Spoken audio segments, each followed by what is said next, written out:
but that's for another video. I will include some links in the description for those who may be interested for further investigation. Information in this video is of utmost importance and should be shared with everyone. Do not take this lightly. This is real and affects all of humanity. The only way to defeat this demonic movement is by promoting awareness and preparedness. Your ignorance is their power. I had planned another closing message, but I feel compelled to say what I'm about to say. Now, I risk sounding like a conspiracy theorist, but it's no longer a theory. What I'm about to say is fact. The secret organizations of the world power elite are no longer secret. They have planned and are now leading us into a one-world communist government.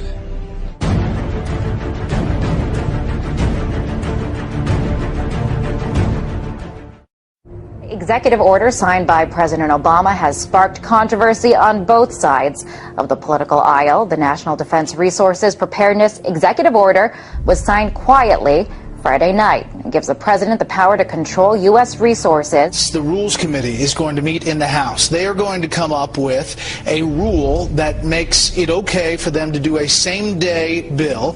So they'll pass this rule. It's, believe it or not, called martial law. This would give the President of the United States the authority to declare basically martial law during times of peace. There are new disturbing developments out of Washington tonight regarding the President's belief that he has the legal authority to assassinate U.S. citizens. Incredibly enough, it appears that our commander-in-chief actually believes that authority exists not only on foreign soil, but right here on American soil as well. But Senators McCain and Levin have added this legislation which would authorize the president to declare the entire United States of America, all 50 states and all territories, to be a battlefield, right, even though there's no battle, thanks be to God, going on here. War on terror is different. And that would authorize him to use commander-in-chief authority in the United States, to use the military to arrest people in the United States who, in the president's opinion, are enemies of the country. Particularly to hear President Obama claim the power to keep people in prison indefinitely with no charges against them, no conviction, no sentence, just imprisonment. Joining us now is former Secret Service agent Dan Bongino. Dan, thanks a lot for joining us. What do you mean there's no such thing as gun control, only people control? Tell me what that means. Tucker, this is larger ideological ploy by this administration. They're not being authentic with America, whether it's the sequester, healthcare, or the gun control issue. What they do is they manipulate an emotional crisis, a national emotional crisis, to further an ideological agenda which involves the evaporation, the slow disintegration of your civil rights, your liberties, your ability to live and let live. And it's a disturbing pattern that, frankly, is really starting to get under my skin. The US is funneling money into tracking systems that are threatening to make the very concept of privacy a thing of the past. It could mean people's every move being used against them to keep them under surveillance. The information age was an era nearly everybody embraced. But today's surveillance age, experts say, is a reality almost no one can escape. David, why does the DHS need 450 million hollow point bullets? That kind of ammo that they purchased from ATK, hollow point ammunition, as you had explained, it's designed to, tear through human flesh and then expand.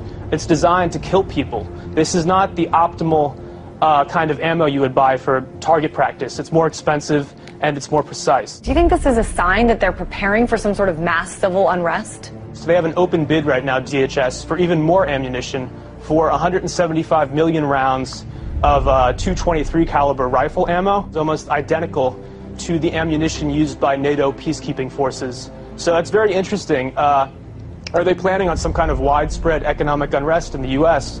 that would require NATO forces to help us out? $500 million in surplus military weaponry from the Pentagon, which is authorized through the Pentagon's 1033 program.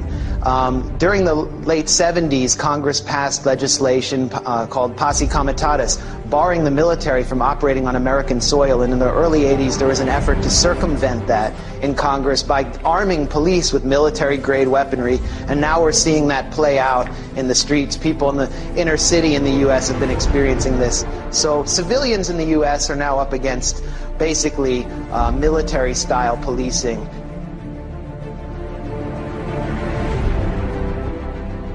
The battle against terrorism involves all of us. Everybody in this country is a potential terrorist. The Department of Homeland Security sent to law enforcement agencies across the country warning about the potential for an increase in right-wing extremist activity. It warns about groups and individuals dedicated to single issues like abortion, immigration, and gun rights. Tonight, our focus is on every American's right to freedom of expression and freedom of religion. It's the Christians who are under siege by government officials and anti-religion groups who think Christmas and Christianity have no business in the public arena. The Department of Defense has just issued a new list of extremists that should be watched. And on that, in fact, number one, past the Muslim Brotherhood and past Hamas, Hezbollah, number one, evangelical Christians. We begin tonight with a newly leaked U.S. Army military police training manual for what they are calling civil disturbance operations. The Army manual outlines the plan to kill rioters and demonstrators in America. That's right, they have plans to confiscate our firearms and kill American citizens on U.S. soil. This during a mass civil unrest, I guess, shooting innocent civilians perhaps. And it goes on to describe how prisoners will be processed through internment camps. Wow. So there you have it. Our own military being trained for armed conflict with U.S. citizens. They're being trained to confiscate our guns in preparations to process us into camps during civil unrest. A pretty scary scene along the Chicago River turns out to be a military training exercise. There was nothing routine that folks reported about seeing the jarring as they witnessed the jarring scene of at least 3 Black Hawk helicopters flying at times in close order formation. Just in, a military drill in downtown Miami, complete with these Black Hawk helicopters, elite soldiers, and police officers swarming the street.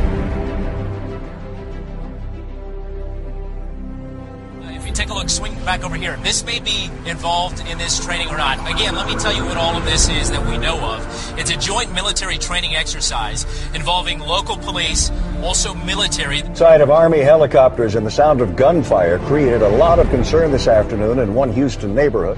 There were armed men in fatigues, plenty of weapons, and what many thought were real live rounds.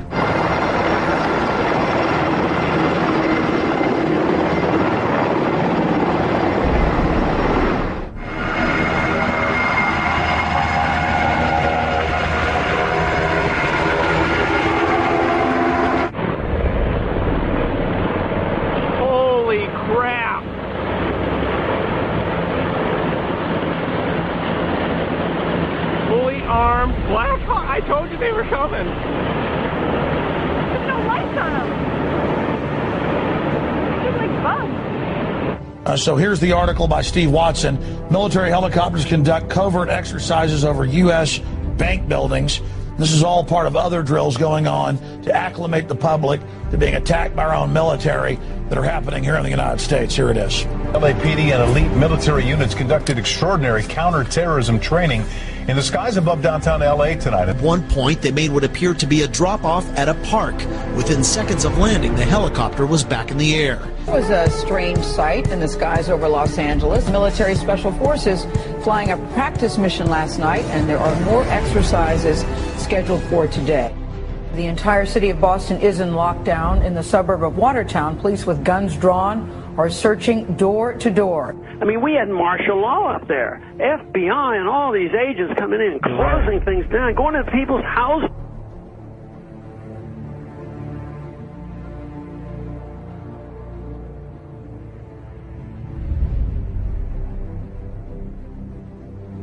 Mr. President, I do want to get right to the news of this week. Sure. The terrorism in Boston. Yeah.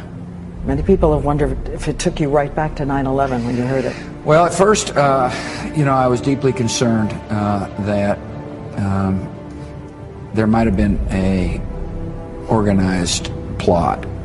I don't know all the facts. I don't think we all know all the facts, but I was deeply concerned that this could have been, another.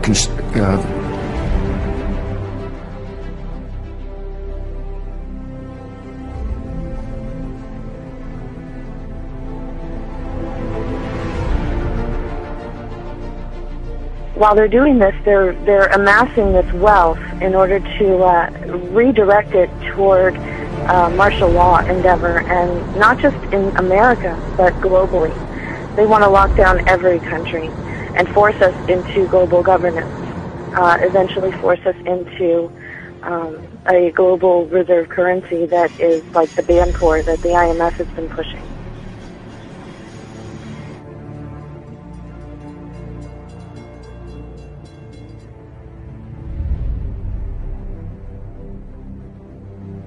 And those people who have been yelling, oh, the UN's going to take over global conspiracy government. Theorists. They've been crazy, but now they're right. Yeah, well, when it's happening. When Geithner said he would be open to the idea of a global currency last week, those conspiracy people had said and suggested that for years. You're not wrong. And when massive foreign trade deals are made, they are done in U.S. dollars, which serves as the world's reserve currency. Now the UN is backing a plan to change all of that and create a new global currency. There is a global meltdown coming. It is a global depression. And one world currency and one world financial system is the end game. China said last week they want one global currency. France said yesterday or the day before that they want one world order, a new world order, at the end of this event. U.S. State Department, the Federal Reserve, even the EPA are sending billions of dollars overseas, and many economic and political decisions made in the United States just don't benefit us. They benefit a would-be one-world government. Because of the programs like this and just the fiscal conditions that we're in, it feels like there's a greater sense of urgency to get to that one-world government. Do you feel like the Obama administration may actually be hitting the gas rather than the brake pedal when it comes to this? To answer your question, absolutely. I think Obama's got his foot on the gas pedal and is going full speed ahead with taking us towards a global government. Oil looks higher, gold looks higher, currencies look weaker, all for the reasons that we talked about before. I mean, you've got huge wage disparities. I don't know how that inevitably resolves itself. It may resolve itself in some type of a global currency crisis. And then if the global currency crisis unfolds, then inevitably you get, I guess, an alignment under a global world government, a new global currency, and a new world order. If the feds do not stop the wild spending and do not reform Medicare and Social Security, the U.S. dollar will collapse. That means that all of our savings, all of our investments, our homes, and everything else will blow up before our eyes.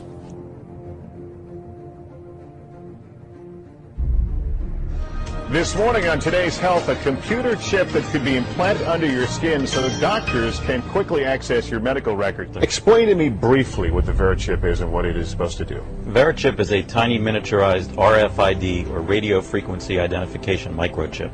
It's 11 millimeters by 1 millimeter. It's about the size of a grain of rice. Well, we've got one sitting there by a penny to give us a little perspective of the size. Very Correct. Tiny.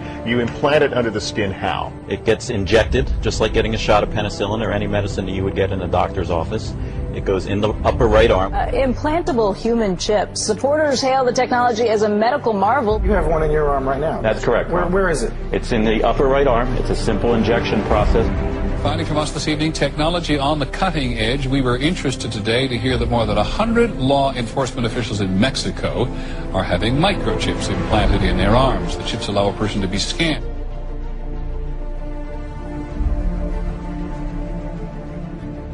The ultimate goal that these people have in mind is the goal to create a one-world government run by the banking industry, run by the bankers. The whole agenda is to create a one-world government where everybody has an RFID chip implanted in them. All money is to be in those chips, right? There'll be no more cash. If you're like me or you, and you're protesting what they're doing, they can just turn off your chip, and you have nothing. You can't buy food. You can't do anything. It's total control of the people. And that chip's connected to a database that has your purchasing records, what you do, what everything, you sell. everything is in there, you know? And so they want a one-world government controlled by them, everybody being chipped, all your money in those chips, and they control the chips, and they control people, and you become a slave, you become a serf to these people. That's their goal. Okay, look, the CIA has done in this country, what they've done to us is unbelievable. Look at the terrorist acts that have occurred. The CIA behind most, if not all of them.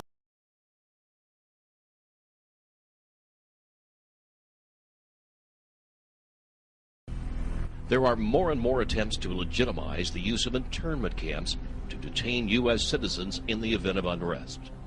We watch our leaders in Washington slowly pass bills that label ordinary Americans as thought criminals and potential domestic terrorists for simply questioning the actions of their government. We see third-party candidates and their impassioned supporters listed in secret government reports that call their allegiance into question and brand them as fanatics and extremists. FBI and Homeland Security documents classify homeschoolers, gun rights activists, some veterans, and anti-abortionists as threats against the existing social and political order, by default creating an entire nation of radicals and revolutionaries where everyone is a suspect, equally guilty until proven otherwise. And what is the solution to deal with these people? The same way as every other totalitarian regime throughout history: marginalize their activities, then lock them up. Prisons are being built, internment camps constructed, and laws passed that deal severely with anyone who dares to step out of line or ask too many questions. There are approximately over 600 prison camps in the U.S., all fully operational and ready to receive prisoners. They are all staffed and even surrounded by full-time guards, but they are all empty. These camps are to be operated by FEMA should martial law need to be implemented in the United States. The camps all have railroad facilities, as well as roads leading to and from the detention facilities. Many also have an airport nearby. The majority of the camps can house a population of 20,000 prisoners. Currently, the largest of these facilities is just outside Fairbanks, Alaska. The Alaskan facility is a massive mental health camp and can hold approximately 2 million people. One possible FEMA camp has been rumored for years to be at an Amtrak train repair center located in Beech Grove, Indiana. While stories and web videos have attempted to report suspicious activities, the conclusion, when honestly investigated, is that there really is not any internment camp there. Approximately 600 employees work there daily. We uncovered no unusual buildings, equipment, or personnel.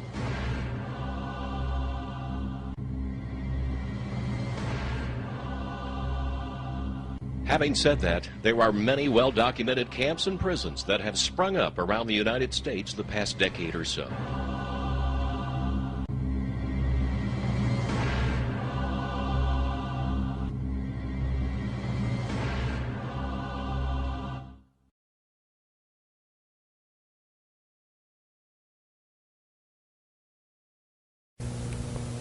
Not too long ago, I talked with Dale Bohannon, whom I've known since, I guess, the mid-1980s. And he told me something very interesting that he found back in the fall of 2000 while he was on a business trip. Listen to this, folks.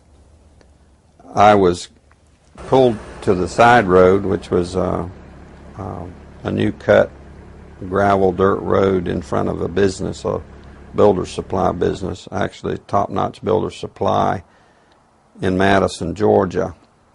To my right, this was previously was a soybean field, and this little new cut road divided this field, and the right side of the road was filled with which I thought was portable toilets. So I never looked at them that close. Same in color, maybe black, but which was an odd color.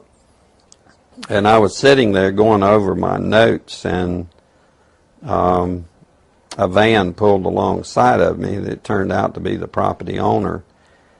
And he greeted me, and he was by himself, and so we had a good little dialogue there, and I asked him about the field of black boxes. What were they? Because I'd never seen anything like that, and his statement was that if he told me I would be one of few people in Madison, Georgia that knew about them. And he says they're disposable coffins, I believe he told me.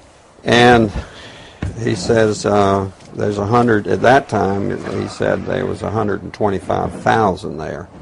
And they were stacked, he told me, 15 high. I asked him who owned them, and he stated that the CDC owned them and that they were leasing his land for storage. And he said his brother worked with the CDC in Atlanta and had been asked by the CDC to do a 3-year extension to place temporary morgues all across the nation. So in January of this year, 2005, we decided to drive to beautiful Madison, Georgia and take a look for ourselves. It was on a Sunday and no one was around, with the exception of this one pickup truck that was coming out the narrow road that we were going in on next to this field. We flagged down the pickup truck, and it was providential that the driver of this pickup truck turned out to be the son of the man that owned this field. So naturally we started asking him questions. And he told us that not long ago there had been as many as 500,000 of these grave liners or disposable coffins. We asked him for permission if we could look around, and he said yes, so we did. We're just getting an idea for the size of these boxes. What could these boxes be used for? Well, they're called casket liners. And that's an interesting term, isn't it? It's a casket liner. When I first heard the term casket liner, I thought perhaps a lining for a casket. But this is too big to be on the inside of a casket. So certainly this could be used as a casket. This is an inexpensive casket. And you can see the size here. There's lots of room. I think my friends here, we could all probably get inside, and it might be a little cozy, but we'd fit just fine. Which tells me that these liners can be used for more than just one. And one more time, what kind of liners are these? Casket liners. These are casket liners. That's what the man said. That's what the man told us. And we're told that there are about, well, there were about 500,000 out here. Later, as I went back to my home office, I spoke of it there, and of course people usually don't want to hear too much about this kind of thing. So it's never been mentioned, publicly, except just here and there, because most, like I said, the reaction I got, people didn't want to know about it, the few people that I spoke to, and so I just dropped it. And until I went to a luncheon, a fundraiser for Representative Saxby Chambliss. He was running for his second term for the U.S. House of Representatives. And it was a crowd, probably 100, maybe 150. It was congressmen, senators, state senators, and mayors. There was one table we probably had 2 3-star generals and a couple of 1-star with their spouses. So it was a real high-powered meeting. But the keynote speaker was a congressman, and I don't remember his name. He'd just been in the House for a long time, and he was the chairman of the Armed Services Committee. And so he just spoke in behalf of Representative Chambliss and the importance of having him on board to be reelected due to our threats. But it had to do with the nuclear devices that was missing from the old Soviet Union, and that had gotten into terrorist hands. And it was, the emphasis was on the critical state that we face in this country. And he said, we could lose tens of millions of people in the next decade, and he used those terms, due to a nuclear strike on U.S. soil. And I was sitting there, and it became very clear to me that that could very well explain why just weeks, I mean, could be 2 to 3 weeks prior to that meeting, that I had stumbled upon these, at that time, 125,000 disposable liners or caskets or coffins or whatever that could be termed as in that soybean field in Madison. Some people believe we are part of a secret cabal working against the best interests of the United States, characterizing my family and me as internationalists, and of conspiring with others around the world to build a more integrated global political and economic structure. One world, if you will. If that's the charge, I stand guilty, and I am proud of it. That's David Rockefeller telling you he wants this new world order. Well, he didn't say new world order. Oh, so you need him to say new world order. Okay. All we need is the right major crisis, and the nations will accept the new world order. See that? That's why you got to pay attention. You were both in Skull and Bones, the secret society. It's so secret we can't talk about it. What does that mean for America? The conspiracy theorists are going to go I'm on. sure they are. I don't know. I haven't seen the web. Number 322? First of all, he's not the nominee. And, look, I look forward... Are you prepared to lose? No, I'm not going to lose. You both were members of Skull and Bones, a secret society at Yale. What does that tell us? Not much, because it's a secret. Is there a secret handshake? Is there a secret code? I wish there were something secret I could manifest. 322, a secret number? There are all kinds of secrets. We had a worldview, Republican and Democratic presidents alike, from Harry Truman to George Bush, stood for freedom and stood for certain propositions that would make America strong and healthy and grow the middle class and shrink poverty and stand against communism. And after 1989, President Bush said, and it's a phrase that I often use myself, that we needed a new world order. We have before us the opportunity to forge for ourselves and for future generations a new world order, a world where the rule of law, not the law of the jungle, governs the conduct of nations. When we are successful, and we will be, we have a real chance at this new world order, an order in which a credible United Nations can use its peacekeeping role to fulfill the promise and vision of the UN's founders.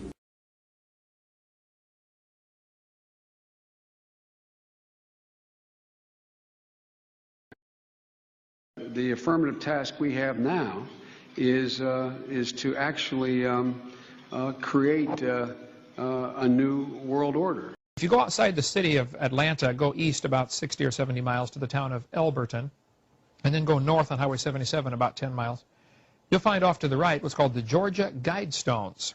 It looks kind of like Stonehenge, these big, huge granite rocks set up there. This was done by a guy, we have a pseudonym, came in, paid cash, had this company set these things up in 1980. He called himself R.C. Christian, but that's not his real name. It says right on the stones, a pseudonym, false name. On these Georgia Guidestones, it gives the 10 Commandments for the New World Order. 10 Commandments for the New World Order. The first commandment was to maintain humanity under 500 million. I went there and looked at those things and said, now, hold on a minute. Today's population is 6 billion. They want to maintain humanity under 1/2 billion. Looks like a lot of people got to die for their plan to work, which is, by the way, the plan.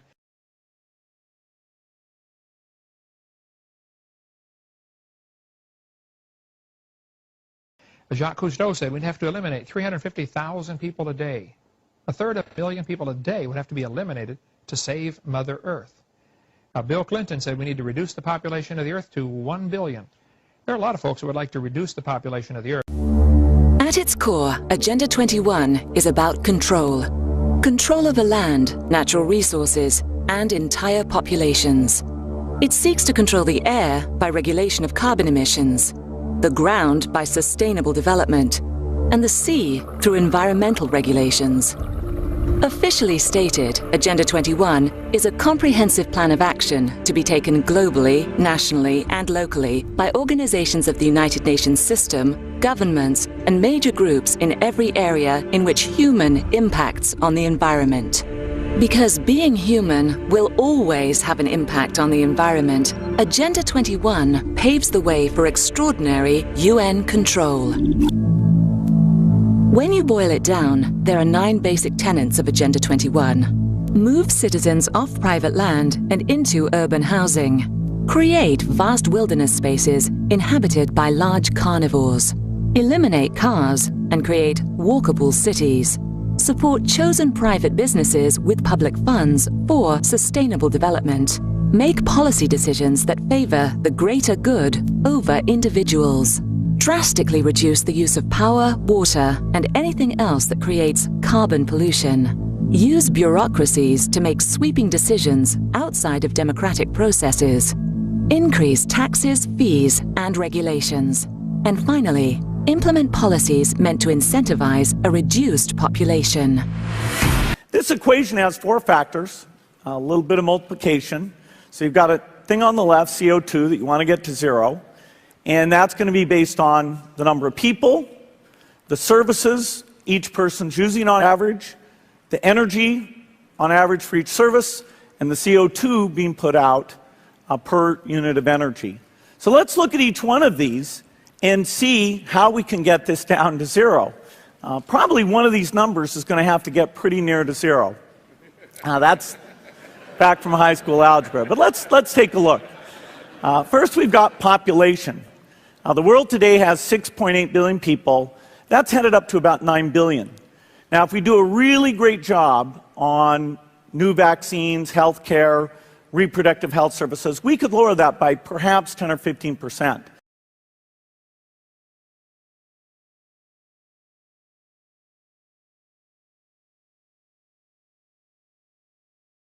Finally, implement policies meant to incentivize a reduced population. The Earth just cannot handle the sheer number of humans who live here. Something has to give. And I believe that it's up to us who have lived a good life to make sure that our children will have the opportunity to live good lives too. I have lived a good life. I have lived a good life. I have lived a good life. I have lived a good life.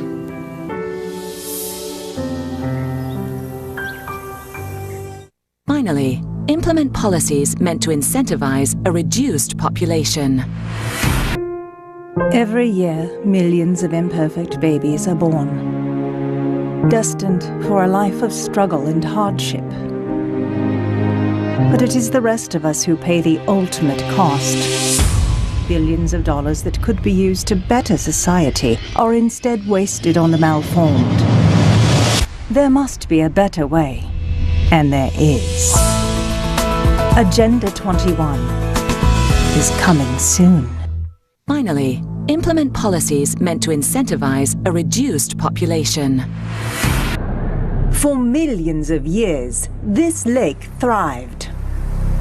But now it is dying. Poisoned by humans who put themselves above nature. It's time to stop the killing. It's time to heal our planet. Finally, implement policies meant to incentivize a reduced population. It's time to remove your footprint. Agenda 21 is coming soon. Controlling our every impact on the environment means controlling every aspect of our lives. What we eat, how we travel, where we live, how we live. But no is still an option. Have you heard that the Department of Homeland Security has purchased 1.6 billion rounds of ammunition last year?